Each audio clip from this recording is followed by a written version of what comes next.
Hello friends, welcome to my channel. Today we are going to talk about Libra Ascendant and how the month of September 22 is going to pan out for the Libra Ascendant people. For these people, the Ascendant Lord is Venus and Venus is going to pass through the 11th house of gains. This is considered to be a extremely good position for the Ascendant because any planet going through the 11th house always gives good results to the natives. In this case, it is also going to get conjointed with Sun who happens to be 11th lord. So 11th lord passing through 11th as well as first lord combining with 11th is creating a big opportunity for gains from social network as well as your friends. People who are in acting, modeling or places where they have to promote themselves, that is in the personal branding business, they will also see a very good time in the month of September. Overall, this is considered an extremely good position for the Libra ascendant people. Venus also owns the 8th house, so people who are into research, actuaries, taxation, or any kind of a business that requires unearthing of facts or information, those businesses will also see traction in the month of September. The Lord of the 11th in the 11th house is again a very beneficial situation. Month of September will drive a lot of gains for Libra ascendant people. Let us look at Jupiter. Jupiter is passing through the 6th house. So any Libra ascendant person who is right now undergoing Jupiter MD, they will see a sudden jump in their service or jobs. In fact, in the month of August, a lot of Libra ascendant people would have changed jobs or found a new job. So they will continue to rise in their profession in the month of September. But if you are not undergoing Jupiter Mahadasha, then you need to be very careful about your health because Jupiter passing through the 6th house for Libra ascendant people always introduces some kind of a disease in the body. It is the beginning of some kind of a disease. Now, Jupiter being directly related to food and the digestive system gives a lot of diseases that are related to intestines or even a bad disease like a diabetes. In this case, Jupiter is sitting in its own sign, so the intensity will be very weak and it will be very difficult to notice this disease in the beginning. But if you are above 40 years of age, then you need to be careful with this transit of Jupiter. The good part about this transit is Jupiter is going to aspect the 10th house of action, and as a result, these people will continue to gain the benefic influence of Jupiter on their career as well as on the self-earned wealth. So if you look aspect wise, this transit of Jupiter will remain extremely beneficial for the Libra ascendant people till April 2023.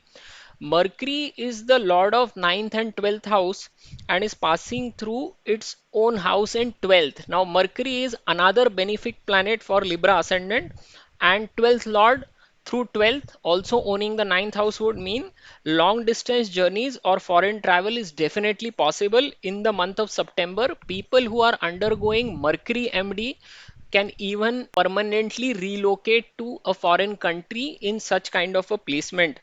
This Mercury is going to be aspected by Jupiter through its 7th aspect, and as a result, the probability of travel for religious purposes is also going to get strengthened because Jupiter is the lord of 9th house, which is the long distance travel house in the Kalpurush Kundli. Saturn is the lord of 5th and 4th house and is considered extremely beneficial for Libra ascendant people. But here Saturn will be transitioning through the star of Mars in September, and since Mars rules the 2nd and 7th house, chances of making money through speculation as well as earning through the family or a family related business or even education will automatically get amplified in the month of September. Feeding poor people or helping those who are downtrodden in the society, that is something that Saturn likes immensely. So if you ever get an opportunity to help out people who are really in need of something, then such kind of an acts will prove immensely beneficial to you in the longer run. Libra ascendant people should always look for helping people out of tight situations. Let us also look at Mars. Mars is passing through the 8th house and is going to aspect its own house. Mars is going to remain stationed here till 15th of October, and in the month of September Mars will be passing through the star of Moon. and therefore gains will be seen from profession in the month of September, especially for people who are undergoing Mars MD at this point of time. People who are in business will also see an excellent time in the month of September, because the seventh house lord will be passing through eighth, which is second from seventh. So gains from businesses are again seen. Gains from your spouse are also visible, as Mars also owns the second house as well as seventh house. So Libra ascendant people should always look for investments that are showcased by Mars. So if they invest in properties, lands, petrochemicals, specialty chemicals, defense sector, then it is a very beneficial investment for Libra ascendant people. Such people almost always get benefits from all these significations. They can also go for government bonds or things like fixed deposits. So keeping their deposit with the government or a powerful entity is something which always benefits the Libra ascendant people. So all the people who are not married will have to wait for the later time, because Mars is not getting any support from Jupiter in this placement, neither is the seventh house getting aspected from Jupiter. Rahu continues to pass through the seventh house and will continue to create differences with your spouse at the mental level. And Ketu passing through the first house is not considered a good position for Libra ascendant people. It will start making them detach from the materialistic attitude, and that is something which is not good, because the inherent or the core nature of Libra ascendant people is to enjoy life, is to have fun, accumulate a lot of wealth, basically completely materialistic side of things. And Ketu here will drag them towards the other side. So that's a straight conflict of what you believe in versus what you are supposed to do.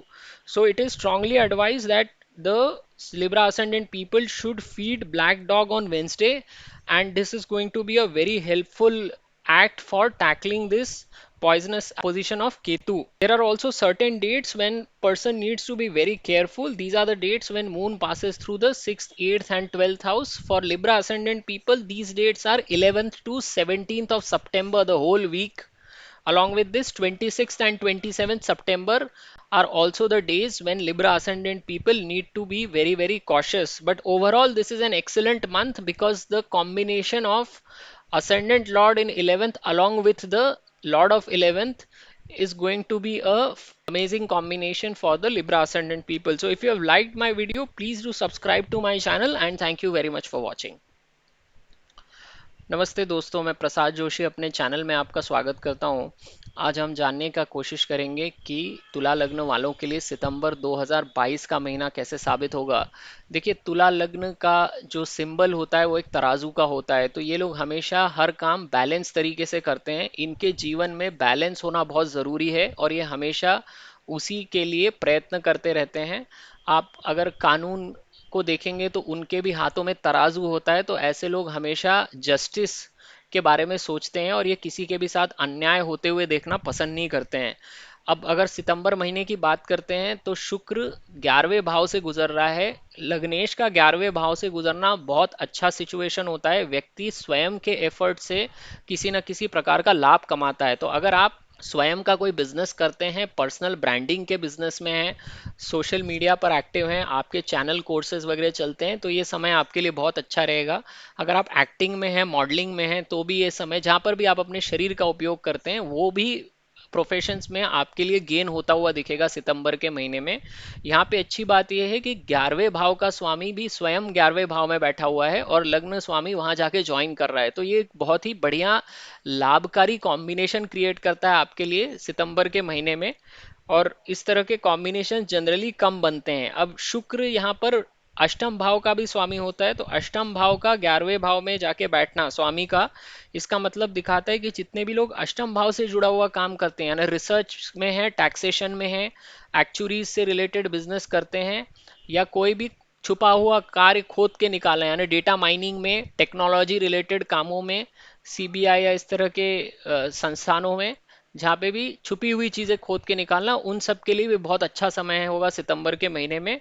लेकिन इसके साथ कुछ नुकसान भी हो सकता है। इस एनर्जी में आपके जो मित्र हैं या आपका जो सोशल नेटवर्क है उसके साथ धोखा होने की संभावना भी पूरा समय बनी रहती है, इसलिए इस बारे में आपको सावधान रहना चाहिए।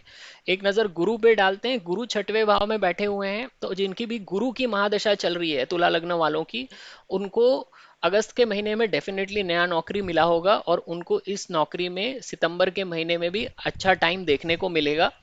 अगर आपकी गुरु की महादशा नहीं चल रही है तो आपको, और आप 40 साल के ऊपर हैं उम्र में, तो आपको सेहत के प्रति बहुत सावधान रहना चाहिए। गुरु जब भी छठवें भाव से जाता है और यहाँ पर वो अपनी राशि से गुजर रहा है, लेकिन यहाँ पे शुक्र उच्च का होता है, तो वो शुक्र से जुड़ी हुई बीमारियां भी व्यक्ति को देके जाता है, जैसे डायबिटीज हो गया या और बहुत सी चीजें जो व्यक्ति के अनाप शनाप खाने से पैदा होती हैं, क्योंकि गुरु आपके आंतों पे भी प्रभाव डालता है, आपकी पचन संस्था को भी खराब करता हुआ जाता है। यहाँ पर गुरु स्वयं की राशि में होने की वजह से चीजें धीरे धीरे बिल्ड होना शुरू होंगी, एकदम से नहीं होगा, इसलिए थोड़ा ध्यान रखने की जरूरत है अपने हेल्थ का। गुरु की पांचवी दृष्टि 10वें भाव पे पड़ेगी और नवी दृष्टि द्वितीय भाव पे पड़ेगी, तो ये बहुत अच्छी पोजीशन है तुला लग्न वालों के लिए। गुरु यहाँ पे आपके प्रोफेशन को प्रोटेक्ट करके रखेगा और नवी दृष्टि से आपकी आय पर भी आंच नहीं आने देगा जब तक ये अप्रैल 2023 तक यहाँ पर बैठा हुआ है। और अगर गुरु की महादशा चल रही है तो ये और भी अच्छा परिणाम आपको देगा। बुध 9वें और 12वें भाव का स्वामी है और फिर से तुला लग्न के लिए लाभकारी ग्रह कहलाता है। 12वें भाव का स्वामी 12वें भाव से ही जाना, यानी कि आपका फॉरेन ट्रैवल होने की भरपूर संभावना बनती है। लॉन्ग डिस्टेंस जर्नीज की भी बहुत संभावना बनती है, क्योंकि 9वें भाव का स्वामी भी 12वें में ही जा रहा है। तो जितने भी लोग फॉरेन में रिलोकेट होना चाह रहे थे, बहुत समय से कोशिश कर रहे हैं, उनके लिए बहुत अच्छी अपॉर्चुनिटी बनेगी सितंबर के महीने में ऐसा कर सकने के लिए। यहाँ पर गुरु अपनी 7वीं दृष्टि से बुध को देख रहा है, तो ये कॉम्बिनेशन और भी ज्यादा मजबूत हो जाता है। गुरु जनरली धर्म से संबंध रखता है, तो अगर आप धार्मिक संबंधी यात्रा करना चाहते हैं तो उसके लिए भी ये काफी अच्छा समय रहेगा इस समय। और अगर आप कालपुरुष की कुंडली भी देखें तो उसमें भी 9वें भाव में गुरु की राशि पड़ती है, इसीलिए धर्म संबंधी कार्यों के लिए ट्रैवल भी बहुत लाभकारी रहेगा और उसकी भी काफी स्ट्रांग संभावना है इस समय। एक नजर शनि पे डालते हैं। शनि चतुर्थ और 5वें भाव का कारक होता है तुला लग्न के लिए, और ये योग कारक ग्रह कहलाता है। शनि की महादशा तुला लग्न वालों को अगर मिडिल एज में आती है, यानी 28-30 बरस से लेके 55 साल तक के बीच में कभी भी अगर शनि की महादशा शुरू होती है, तो ये बहुत अच्छा समय होता है व्यक्ति के उन्नति और तरक्की करने के लिए। शनि यहाँ पर चतुर्थ भाव से पास हो रहा है और सितंबर के महीने में शनि मंगल के नक्षत्र से पास होगा, तो मंगल से जुड़े हुए परिणाम भी व्यक्ति को देखने को मिलेंगे। तो द्वितीय और सप्तम भाव, यानी द्वितीय से सेल्फ अर्न्ड वेल्थ देखी जाती है, तो व्यक्ति के आय में भी वृद्धि होगी, परिवार से जुड़े हुए आपको परिणाम भी शनि लाके देगा। और सप्तम भाव यानी कि आपके पति या पत्नी से जुड़े हुए कार्य भी आपके लिए सितंबर के महीने में होंगे। अगर आप सट्टेबाजी से पैसा बनाना चाहते हैं तो भी ये समय आपके लिए कुछ खास अच्छा नहीं रहेगा।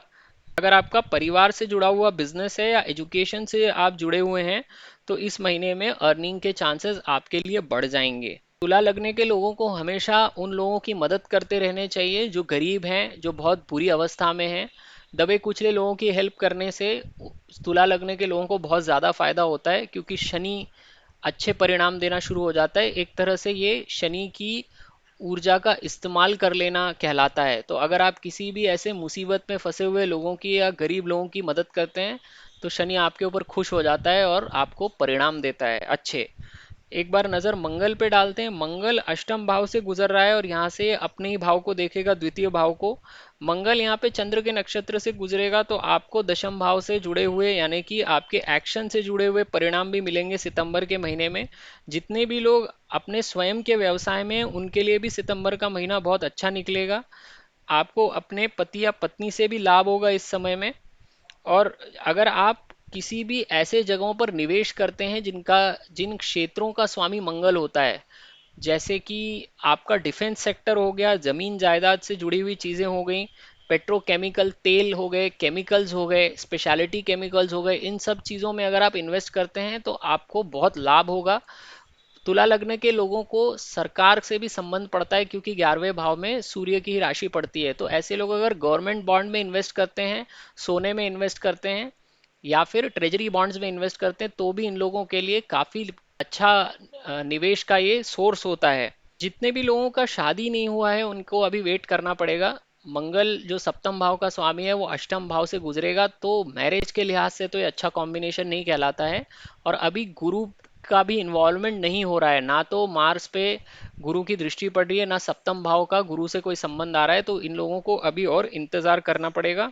राहु सप्तम भाव में बैठा हुआ है और व्यक्ति की मैरिड लाइफ में छिद्र करने में लगा हुआ है। राहु यहाँ पे बैठ के आपके स्पाउस या बिजनेस पार्टनर के साथ आपकी गलत फहमियां पैदा कराने का कार्य करेगा।